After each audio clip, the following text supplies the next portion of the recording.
Hey, I'm just gonna complain about Baldur's Gate 3 for a little bit, which is a game I really love. I swear, I promise, I really love Baldur's Gate 3. I just have brainworms. So let's talk about Baldur's Gate 3 for a minute, or maybe 20, or 40, who knows. I promise I love this game. However, before I do that, we're going through the story real quick, skipping some of the finer details. If you haven't played Baldur's Gate 3 yet, go away, play Baldur's Gate 3, but still come back after, thanks. Baldur's Gate 3 starts you off in a big flying squid ship where a mind flayer puts worms in your brains. The ship is attacked, and you escape your squid pod to find two allies on the way out, an angry frog and this latent dommy-mommy. We crash the ship, but miraculously survive and venture out to reunite with Mother and Frog, but we're not the only ones to escape the squid ship. We can also collect Dracula's therapy-starved cousin, a used car salesman, vanilla flavor with a hero complex, and a buff golden retriever who doubles as the love of my life. Our mission is to get dewormed, so we visit the local druid camp to ask about the local vet, but the local vet isn't home. He's a bear, and he's in the nearby goblin camp to slay some goblins. We move to the goblin camp to find our bear, who's absolutely down to help, among other things, and with that we have everything we need to move on to the next zone.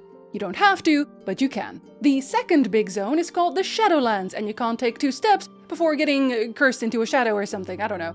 You have to hold a light source at all times, and torch in hand, punch the local necromancer in the face. The local necromancer, it turns out, is part of a plot because, oh no, the worms in our brains are mind flayer worms that want to turn us into mind flayers, and so of course, there's a big elder brain that controls all the mind flayers, but the big elder brain is controlled by the local necromancer and friends. We don't want to become squids for some reason, so now our mission becomes the death of Necromancer and friends, so we can steal their big elder brain control stones.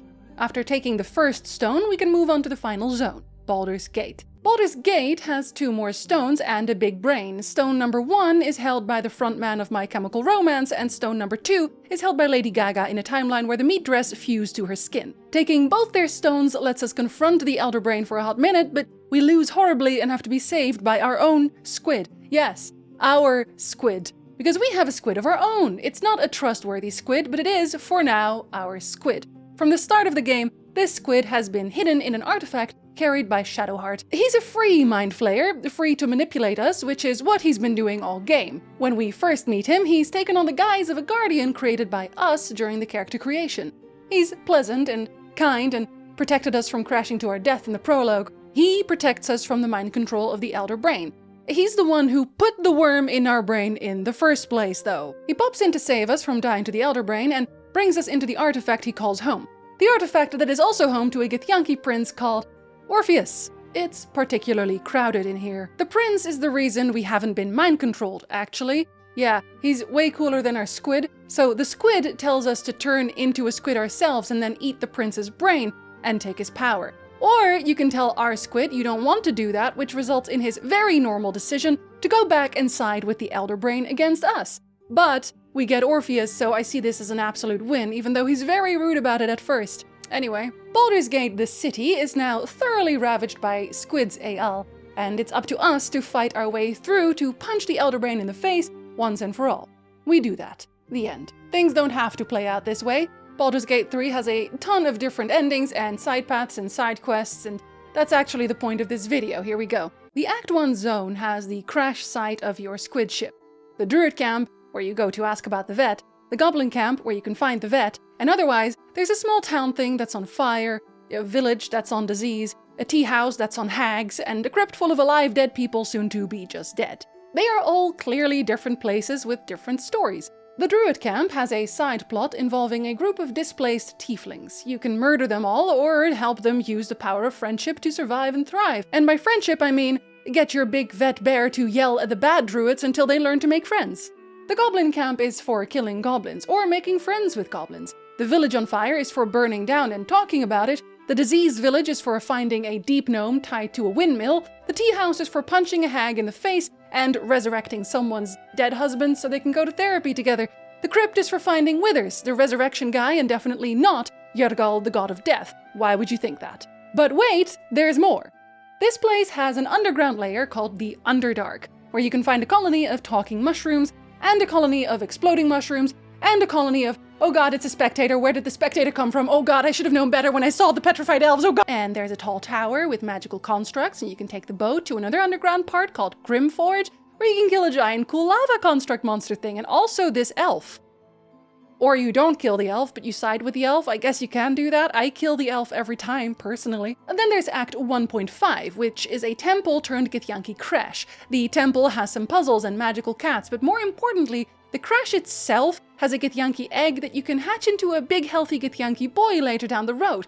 It also has a bunch of Githyanki in it that you can kill for their cool armor, and even more importantly, you can have a one-on-one meeting with Vlaakith, the Githyanki queen, who will not step on you no matter what you do. I know, I was disappointed too. There's a bunch of side stuff with harpies and assassins and fish people and who knows what. Everything in Act 1 feels unique and specific and worthwhile. For the most part, anyway. Act 2, in comparison, feels pretty small. You already have to be a little more careful because the land is cursed and you don't want to be that.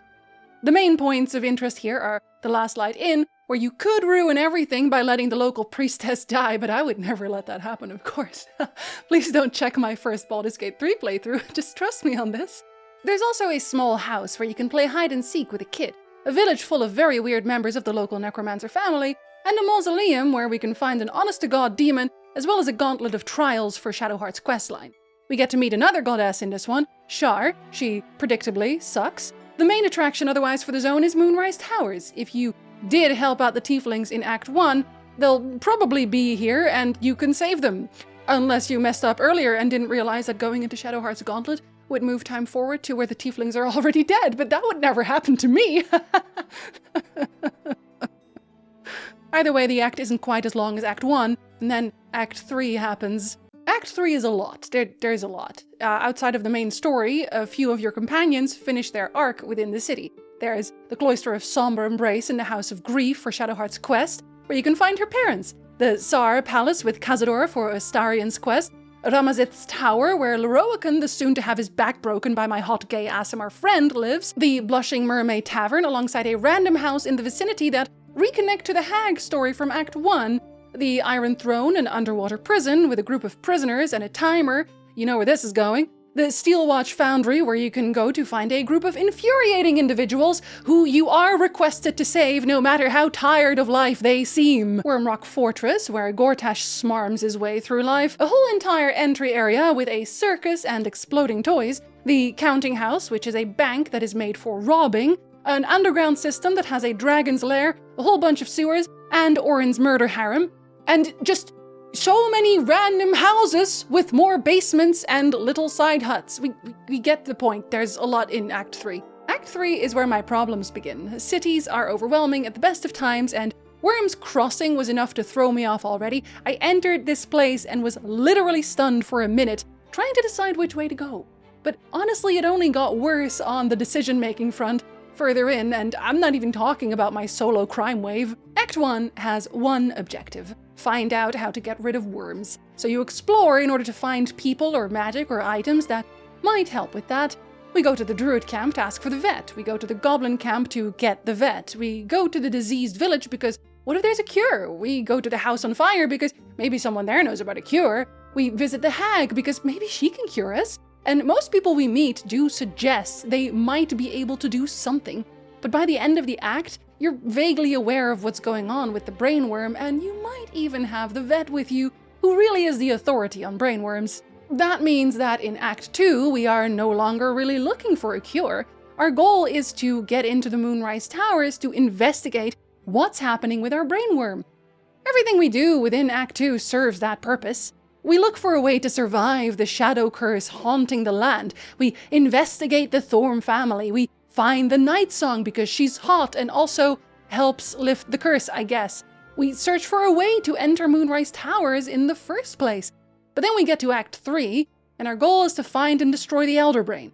But there's this quest about a giggling monk stuck in an amulet that needs finishing, and there's pigeons that have gone missing. You should check that out. The hag's back too. And you should finish the zombie and the wife's relationship therapy. Also, the local newspaper is writing lies about you, and it's important that they stop that. There's also a group of undead that want better working conditions. Sort that out. It just doesn't feel all that necessary for the most part. I'm not saying that the other two acts have nothing but main story-focused quests that makes sense 100% of the time, but Act 3 story does imply that the quests are somewhat time-sensitive. Not to mention that searching around in Act 1 makes a lot of sense, and Act 2 is a lot shorter. The pigeons have gone missing and now there's a cat. Could you fix that before facing the looming elder brain? Well, funny just seems a bit odd at this point. Point 2. The villains. Gortash is a guy I mostly hate because I love Karlach. That's our first introduction to the guy. He's the reason Karlach was sent to hell and got an overactive pizza oven stuck in her chest. We hate him for doing that, and beating him up feels good for Karlach. I don't really have any personal connection to him though, and that goes double for Orin. She kidnaps one of your companions, or a little girl, and that's annoying, but she doesn't have a whole lot else going on outside of, look how crazy I am, aren't I crazy? I enjoy blood and murder, I am so very crazy. Ketheric Thorm had a whole entire zone dedicated to his nonsense. Every time you killed a shade, you could read that they had hopes and dreams before Ketheric did his thing, and you might go, ah, that's kinda sad, isn't it? When the last light gets attacked and you potentially let Isabel get captured, not that that would ever happen to me, obviously, but when it happens to some people, the last light gets destroyed. The NPCs there keel over and become shadow cursed. Isabel gets resurrected into a weird little zombie slave person. If I did let the last light fall, I would really hate this Ketheric guy, and for good reason.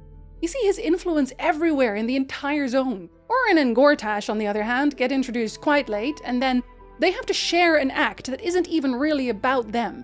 They're not the end boss of Act 3, they're just stepping stones. Orin murders people, and a lot of quests in the city are related to the cult of Baal in general, as a way of getting to Orin. But Orin is not the focal point. Not only is she not the only person murdering, but killing her won't fix your problems either.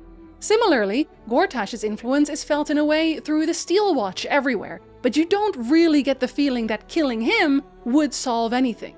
It's a power vacuum thing. The cult of Baal would still exist, someone else would just take over. Evil politicians commandeering legions of murderous automatons would still exist, because of course they would. Maybe a Dark Urge playthrough will be different. We'll be starting one very soon on twitch.tv/Ginzy. But if I need 2 separate playthroughs to care about the final act's bad lads, then isn't that kind of a problem in itself? Thirdly, you're pretty definitely either maximum level or close to it when you enter Act 3. At that point, the side quests really don't have that much to offer, save some items you don't really need. I mean, they're cool, they're great items, I'm just saying you don't really need them. Ginzy, you don't technically need to do anything in video games are optional, shut the ever-living fuck. Fourthly, it's still quest related. There's at least a few quests that seem like they would lead to more than they do, but they just don't. I'm going to bring up the Dribbles quest now, as you already knew I would. For the uninitiated, the Dribbles quest involves you going to a circus, finding out that Dribbles the clown has been cut into several pieces and replaced by an imposter, and immediately being asked to find the cut-up corpse of the real Dribbles the clown. The person asking you this is a necromancer called Lucretius. She wants to reanimate Dribbles because he's just so good. All the people in the camp talk about how much they'll miss Dribbles and how great he is. So you set out to collect body parts. 7 total. For some reason, whoever murdered the creature gave those pieces away as party favors, and now they're scattered across the entire city. They can be anywhere, from blood-spattered houses to the circus's very own vendor stalls. But I found those pieces, without a guide, eventually. It took forever, but surely it must be worth it. Maybe the item reward won't be worth all the trouble, but I can't wait to watch a small cutscene of reanimated Dribbles proudly strutting around with his freshly sewn together body parts. It'll be funny. Maybe I can talk to the resurrected Dribbles to ask him what happened. So I walk back to the circus to hand over the body parts, which result in Lucretius saying, "Thanks, here's some gloves you could have pickpocketed off me the entire time. You loser will be leaving now. You're going to lose access to the circus vendors the minute you fall asleep." Yeah, doing this quest had downsides somehow, and this isn't the only quest with weird, faintly incomplete feeling endings. The priestess of the Water Queen's house asks you to fight a submarine, but this one wasn't going to the Titanic, so I had no beef with it. Instead, I sided with the submarine's driver, and then nothing happens. The very real, definitely existing water goddess Umberly does not take umbrage with my murdering their servants. She does get upset if you steal some coins from a basement with a dead Kutao fish guy in it, and that basement doesn't have anything quest-worthy going on either. When you go upstairs in the Water Queen's house, you can also find invasion plans for some reason, implying they would perhaps take part in the eventual taking of the city, but they never do. Right now, the main purpose of this place seems to be leading you to the Iron Throne if you didn't find it otherwise, which is strange. And it's not just quests either, it's general NPC behavior. There are 2 Taylor siblings hanging around Baldur's Gate in their own shop. They are beefing. The brother, Figaro, had their father's will in his secret cellar, and you can tell he was either trying to forge it or has already forged it. Either way, he's shady. You cannot go tell the sister about any of this, even though she constantly mentions her brother and how much she doesn't like him. You can also sell the extremely dangerous, extremely well-guarded, super secret super books from the Magic Tower to the book lady working there, who until now had been adamant that you never ask about those books, lest we regret it. She has no reaction to you vendoring the entire set. I see you, book lady. Fifthly, I don't think I've ever used fifthly in a sentence. I ran into so many bugs in Act 3. I ran into a few in Act 2 as well, but it really went places in the 3rd act. I didn't start playing this game until a few months after release, but let me give you a rundown of some of the bugs I ran into head first. Voiceovers disappearing or cutting off, getting stuck in walls, dialogue options not existing entirely, Pathing informing me that I cannot fly somewhere right in front of my face, NPCs completely forgetting we already met or have had that particular conversation, Astarion still having dialogue options as if he had the option to ascend even though he definitely didn't because I can't stop murdering his siblings, Gortash telling Karlach she can't kill him because we made a deal. Right after I blew up his prison and he said I'm uninvited from his birthday bash, Shadowheart's heartfelt parent cutscene playing and the dialogue options appearing in the middle. Several quests just sitting in my quest log even though I've completed them and the quest person in question thanked me for doing the quest. Wyll's quest pretending I sacrificed Wyll's soul for his dad when I definitely didn't, saving all the Gondians in the Steelwatch factory, somehow because their AI tells me they long for the sweet embrace of death, only for the main Gondian to get very upset with me when I started smashing the brains in one of the rooms, even though his actual plan was to blow up the entire factory. You ungrateful little shit! I should have let you all get stepped on by the Steelwatchers. There's still time. I own several knives. I also tried to ring the bell in the belfry and nothing happened. It upsets me. That's not a bug, I'm just upset about it. And I needed to tell someone. You know what I'm not upset about? Astarion stabbing Cazador.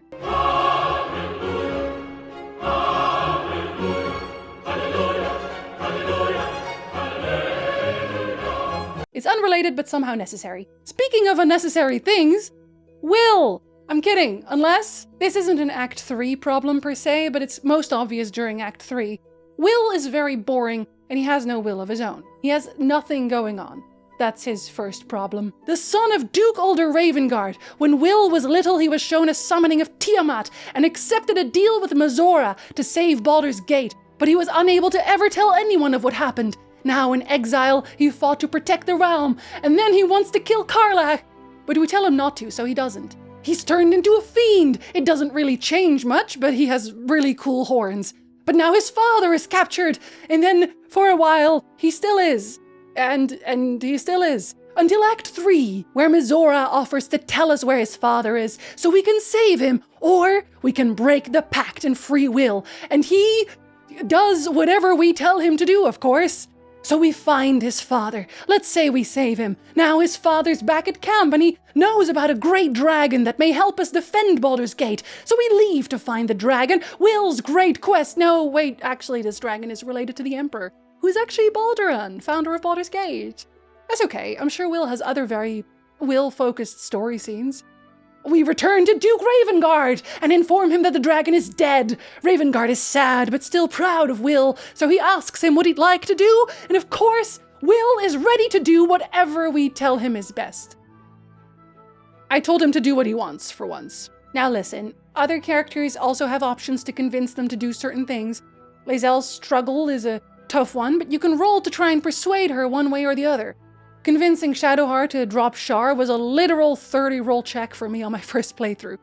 At the very least, you'll have to be careful about what dialogue options you choose or things could end very badly. But Wyll doesn't have any of that. The only check I have to pass during Wyll's questline is the one where I convince Mazora to give me a better reward for not letting her melt in a Mind Flayer pod. Mazora, not Wyll.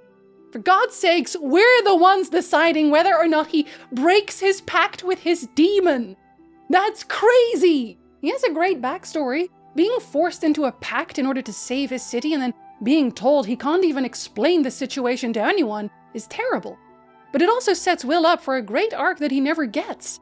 Apparently he was mega racist to goblins in the early access version, but I didn't play that one, so I couldn't really tell you. What I do know is that at this point, Wyll's personality is that of a target dummy. Wyll's main problem is that he has no real conflict in his story. I really think Wyll's character is a missed opportunity for a seduced by power arc. Not in the way Astarion's questline has the option to ascend by the end, but as a through line in general. He's a very standard good guy hero character, and in that sense, it would have been interesting to me if he'd embraced Mizora's power more, deluding himself to think that actually the pact is very good, and he should go a little further, perhaps. His current iteration already thinks it was a good decision. Go deeper. His eventual big decision might be to subjugate himself to Mizora entirely in order to gain even more power to defeat the Absolute, something he will deem necessary by that point. He's still coming at it from a self-sacrificial angle. It's for the greater good, right? And then we get to convince him that he doesn't need to bind himself closer to hell to save the world. He has friends now. He's not the lonely boy on the hill facing a dragon cult anymore. Power friendship moments. Did this count as a tangent? I'm not sure, actually. Anyway, sixthly, wow, Act 3 has a lot of houses? No, seriously. That's Act 3's main way of placing quests, which I have a few problems with. One, there's really just so many houses. But more importantly, not all of them are particularly interesting, and a house is just a house. It will look like a house. You enter the house, perceive the insides, maybe it's a guy to kill, or a vendor, or a clown piece, or all of the above, and then you leave the house. Now you go next door, you enter the house, perceive the inside, you get the point. It's all very samey.